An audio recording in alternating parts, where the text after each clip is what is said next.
علیکم۔ اس وقت international political scholars کا یہ انالیسس ہے کہ ورلڈ آرڈر چینج ہو رہا ہے۔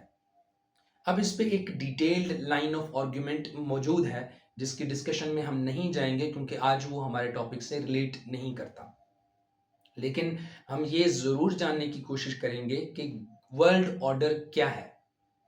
اگر ورلڈ آرڈر کو ہم سادہ سی زبان میں پیش کریں تو ورلڈ آرڈر ہم ایک ایسے پاور اسٹرکچر کو کہتے ہیں جو کہ دنیا کی سیاست اور دنیا کی معیشت پہ ڈومینیٹ کرتا ہے۔ اس کا مطلب یہ کہ پوری دنیا میں جتنی بھی سیاسی اور معاشی سرگرمیاں ہوں گی وہ دراصل اسی پاور اسٹرکچر کے مطابق ہوں گی یا اسی پاور اسٹرکچر کے بتائے ہوئے اسٹینڈرڈز اور قوانین کے مطابق ہوں گی۔ مثال کے طور پر ہم یہ کہتے ہیں کہ اس وقت جو پاور اسٹرکچر موجود ہے وہ یونی پولیرٹی کی بنیاد پر ہے اور ایک ایسی طاقت ہے جو کہ پوری دنیا کی سیاست اور معیشت پہ ڈومینیٹ کرتی ہے، اور وہ ہے امریکہ۔ اس وقت جو پاور اسٹرکچر ہے وہ امریکن لیڈ بلاکس کی شکل میں موجود ہے جو کہ انٹرنیشنل سیاسی بلاکس ہیں، اور دوسری طرف انٹرنیشنل اکنامک انسٹیٹیوشنز کی شکل میں موجود ہے جس طرح سے I M F, World Bank یا ایف اے ٹی ایف جیسے ادارے اس میں شامل ہیں۔ اب ہم آتے ہیں بیک ٹو دی اپنے انالیسس پہ کہ انہی اسکالرس کا یہ کہنا ہے کہ ایک نیا ورلڈ آرڈر سامنے آ رہا ہے، اور یہ جو ایمرجنگ ورلڈ آرڈر ہے یہ دراصل چائنا کی سرپرستی میں ہوگا۔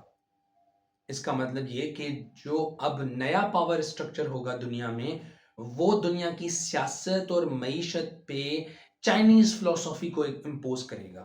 پوری دنیا میں جو بھی سیاسی سرگرمیاں ہوں گی یا جو بھی معاشی سرگرمیاں ہوں گی وہ دراصل چائنا کے بتائے ہوئے اصولوں پر ہوں گی۔ آج اس ویڈیو میں ہم یہ ڈسکس کریں گے کہ وہ چائنیز کا الٹرنیٹ آرڈر کیا ہے، اس کے اصول کیا ہیں، اس کے فیچرز کیا ہیں، اور کن اسٹریٹجیز کے تحت چائنا پوری دنیا میں اس نئے ورلڈ آرڈر کو پروموٹ کر رہا ہے یا امپوز کر رہا ہے۔ اب یہ جو نیا چائنا لیڈ ورلڈ آرڈر ہے اس کا بنیادی مقصد یہ ہے کہ existing American lead world order کے الٹرنیٹ میں دنیا کے سامنے ایک نیا پاور اسٹرکچر رکھا جائے، اس کے متبادل ایک ایسا پاور اسٹرکچر ہو جو کہ پوری دنیا کے ممالک قبول کرے۔ اس کے 3 میجر آبجیکٹیوز ہیں۔ سب سے پہلا آبجیکٹیو ہے کولڈ وار مینٹلٹی کے خلاف کام کرنا۔ اب کولڈ وار مینٹلٹی جو کہ امریکن سیاست کا بنیادی حصہ ہے وہ ہے دنیا کو بلاک گیمز میں ڈیوائیڈ کرنا۔ اب امریکہ کی جو کولڈ وار مینٹلٹی ہے یہ پوری دنیا کے ممالک کو 2 کیٹیگریز میں ڈیوائیڈ کرتی ہے، الائیڈ ممالک یا نان الائیڈ ممالک۔ اس کا مطلب یہ ہے کہ آیا آپ امریکہ کے ساتھ ہیں یا آپ امریکہ کے خلاف ہیں، اور آپ اس پوری بلاک گیم میں نیوٹرل نہیں ہو سکتے، اور اگر آپ نیوٹرل بنیں گے تو ظاہر سی بات ہے پھر آپ امریکہ کی کوئرجن کا شکار بنیں گے، اس کے ایگریشن کا شکار بنیں گے۔ جو دوسرا بنیادی مقصد ہے وہ ہے امریکہ کی کوئرسو اکنامک پالیسیز کے خلاف کام کرنا۔ ہم دیکھتے ہیں کہ جو ملک امریکہ کی پالیسی کے خلاف کام کرتا ہے یا اس کے بتائے ہوئے اصولوں پہ کام نہیں کرتا تو اس پہ اکنامک سینکشنز لگا دیے جاتے ہیں، اس پہ ٹیرفز لگا دیے جاتے ہیں یا باقی اس پہ معاشی پابندیاں لگا جاتی ہیں تاکہ اس ملک میں بھوک اور افلاس کو پیدا کیا جائے اور مجبوراً وہ ملک ہماری پالیسیز کو قبول کرنے پہ راضی ہو جائے۔ اور جو اس کا تیسرا مقصد ہے وہ ہے کلچرل ہیجمونی کے خلاف کام کرنا۔ ہم یہ بھی دیکھتے ہیں کہ امریکہ ڈائریکٹلی اور انڈائریکٹلی بہت سارے طریقوں سے پوری دنیا پہ اپنی کلچرل ڈومیننس کو بھی کریٹ کرنا چاہتا ہے۔ وہ چاہتا ہے کہ اس کا جو کلچر ہے وہ پوری دنیا میں ڈومینیٹ کرے، اس کی جو کلچرل فلسفی ہے وہ پوری دنیا ایکسیپٹ کرے، اور جو ملک اس کی کلچرل فلسفی کو ایکسیپٹ نہیں کرتا تو وہاں پہ انارکی پیدا کی جاتی ہے، وہاں پہ پولیٹیکل انسٹیبلٹی پیدا کی جاتی ہے، وہاں پہ سوشل کیوس پیدا کیا جاتا ہے تاکہ مجبور ہو کے وہ ملک ایونچولی ان کی پالیسیز کو قبول کر لیں۔ ان 3 بڑے میجر آبجیکٹیوز کی بنیاد پہ اس چائنا کے نئے ورلڈ آرڈر کے کچھ فیچرز بھی ہیں. کا سب سے پہلا فیچر ہے انفراسٹرکچر ڈیولپمنٹ.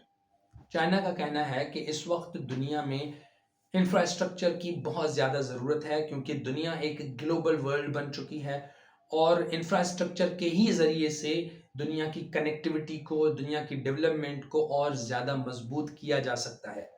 اس لیے انفراسٹرکچر ڈیولپمنٹ، چاہے وہ فزیکل انفراسٹرکچر ہو یا ڈیجیٹل انفراسٹرکچر ہو، دونوں پوری دنیا کی ترقی کے لیے بہت زیادہ ضروری ہے.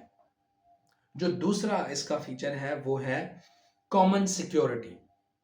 اب جب آپ کا ایک انفراسٹرکچر ڈیولپ ہو گیا اور وہاں پہ ایکٹیویٹیز ہونے جائیں گی تو وہاں پہ سیکیورٹی کا ہونا لازمی ہے.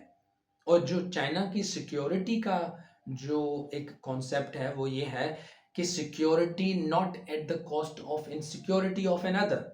اس کا مطلب یہ کہ آپ ایک جگہ پہ سیکیورٹی پیدا کریں اس بنیاد پہ نہیں کہ آپ دوسروں کو انسیکیور کر دیں. ہم دیکھتے ہیں کہ ایک ملک اپنے آپ کو سیکیور کرنے کے لیے باقی جتنے بھی ممالک ہیں اس کے خاص طور پر جو نیبرنگ ممالک ہیں ان کو انسیکیور کر دیتا ہے اور وہ بھی اسی ویپنز کو اکوائر، انہی اسلحے کو اکوائر کرنے کی کوشش کرتے ہیں اور ایک ویپن گیم شروع ہو جاتی ہے، ایک ویپن ریس شروع ہو جاتی ہے.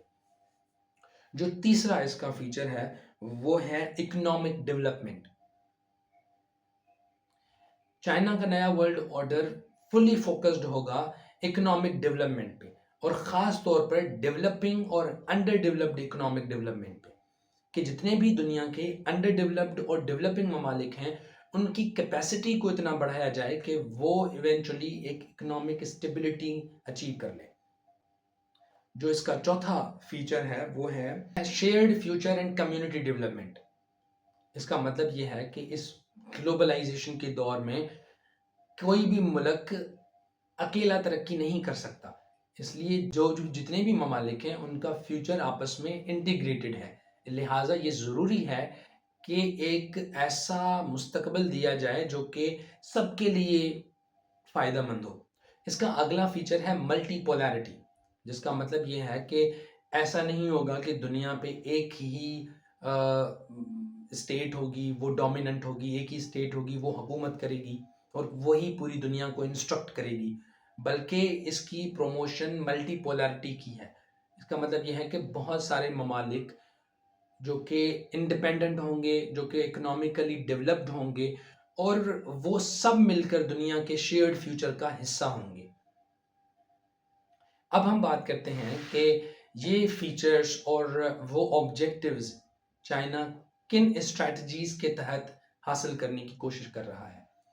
اس کو ہم یہ بھی کہتے ہیں کہ China is using a 4 dimensional strategy. یہ ایک 4 ڈائمینشنل اسٹریٹجی ہے جس کے تحت چائنا اس نئے ورلڈ آرڈر کو پوری دنیا میں پروموٹ کرنے کی کوشش کر رہا ہے. اس 4 ڈائمینشنل اسٹریٹجی میں جو سب سے پہلی اسٹریٹجی ہے وہ ہے BRI initiative, belt and road initiative. BRI initiative 2013 میں چائنا کے پریزیڈنٹ شی جن پنگ نے اناؤنس کیا تھا، جس کا بنیادی مقصد یہ ہے کہ اس پورے بیلٹ کی انفراسٹرکچر ڈیولپمنٹ کی جائے اور انویسٹمنٹ کر کے اس انفراسٹرکچر ڈیولپمنٹ کی بنیاد پہ اس پورے خطے کے جتنے بھی اکنامک ریسورسز ہیں یا اکنامک ایکٹیویٹیز ہیں ان کو کنسولیڈیٹ کر کے اس پورے بیلٹ کی ترقی کو یقینی بنایا جائے. اس BRI انیشیٹو میں فزیکل انفراسٹرکچر ڈیولپمنٹ بھی شامل ہے اور ڈیجیٹل انفراسٹرکچر ڈیولپمنٹ بھی شامل ہے. فزیکل انفراسٹرکچر ڈیولپمنٹ یا ڈیجیٹل انفراسٹرکچر ڈیولپمنٹ میں بائی لینڈ بھی ہے، بائی سی بھی ہے اور بائی ایئر بھی ہے. اب اس کی مزید ڈیٹیلز ہیں کہ اس کی انویسٹمنٹ کتنی ہے، اس میں کتنے ممالک شامل ہیں، اس کا اسٹرکچر کیا ہوگا، اس کی پوری ڈیٹیل پہ ایک الگ سے ویڈیو بن سکتا ہے. اگر آپ اس کی ڈیٹیلز کو جاننا چاہتے ہیں تو آپ اس پہ بہت سارا کنٹینٹ موجود ہے، آپ اس کو جان سکتے ہیں. اس کی جو دوسری اسٹریٹجی ہے وہ ہے GDI strategy, global development initiative. GDI initiative 2020 میں چائنا کے پریزیڈنٹ شی جن پنگ نے اناؤنس کیا تھا یونائٹڈ نیشنز جنرل اسمبلی کے 76 سیشن میں، جس کا بنیادی مقصد یہ ہے کہ جتنے بھی اس کے ممبر کنٹریز ہوں گے اس انیشیٹو کے، وہاں پر